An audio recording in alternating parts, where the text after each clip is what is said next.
Cristerna, and I'm a clinical social worker. I have been practicing social work and therapy for about 25 years. So when I was a little girl, I kind of had this knack for listening to people, and I was pretty good at it. And so people would always come and talk to me about their problems, even like the adults. And for some reason, I was just like the person to listen. Inadvertently get into counseling and therapy, and it was just very natural for me, and it didn't ever feel like work. I went to Franklin Marshall College, and that's where I studied cultural anthropology, social psychology, and then I went to the University of Chicago and got my social work degree, and now I'm at Delphi University for spiritual studies, and I'm getting my PhD there. It's been a very interesting road because for me it's always been left brain, think, and here are the clinical theories, and I'm versed in a gazillion clinical theory. Offering the spiritual psychotherapy has been something that has really just taken my practice to a whole nother level, taken healing to a whole nother level. Healing the soul has been the piece that's always been missing. So when I started healing my soul and then started healing my clients' souls, that's where the magic happened. It was like miracle therapy, and that's the piece that just really brought all of the clinical stuff together. Healing your soul, the spiritual psychotherapy, you develop what we call discernment. It's not judgment. It's knowing the difference, right? Kind of the serenity prayer in its essence. When you heal your soul, it's about knowing what vibrates, what resonates with you. That doesn't resonate with me. That feels kind of icky to me. I don't like that. Right? So that discernment is like, that isn't for me. And so you become less irritated and bothered by someone who's at a lower vibration or at a different vibration.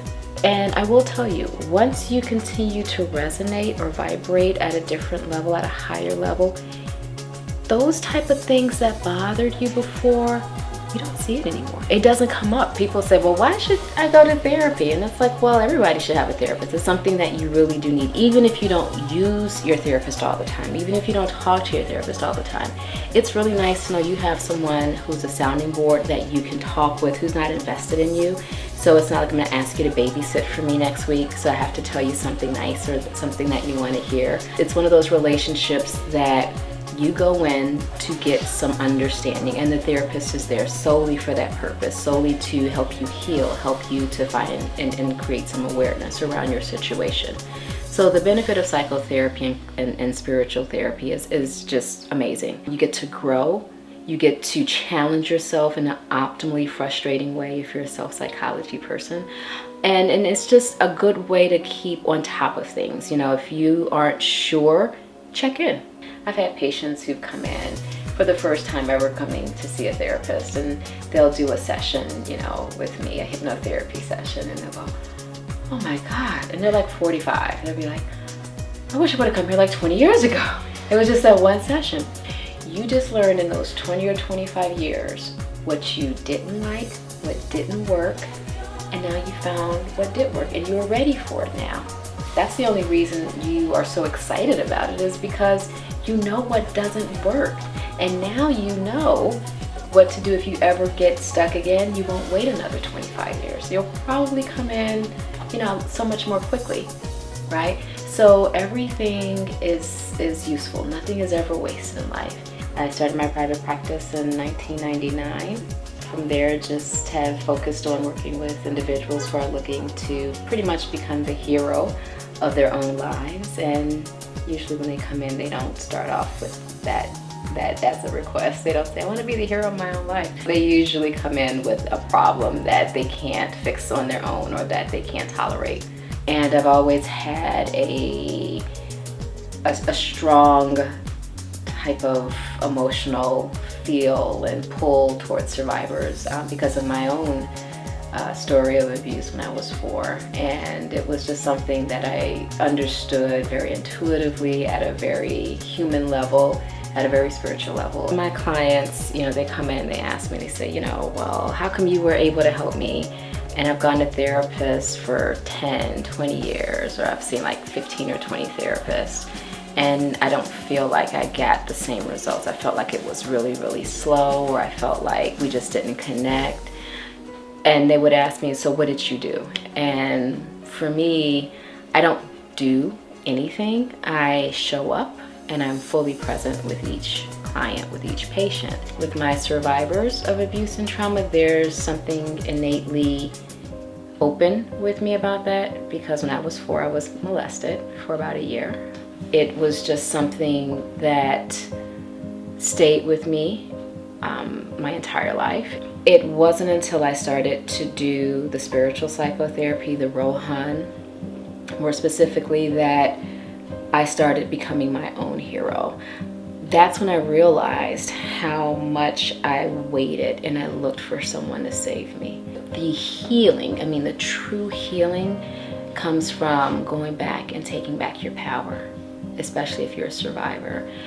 For me, I didn't do that until recently. Now, so in all of my really, really great work with clients and with patients, I reclaim different parts of me in different ways, but I think the icing on the cake, that last piece, was reclaiming that 4-year-old little girl.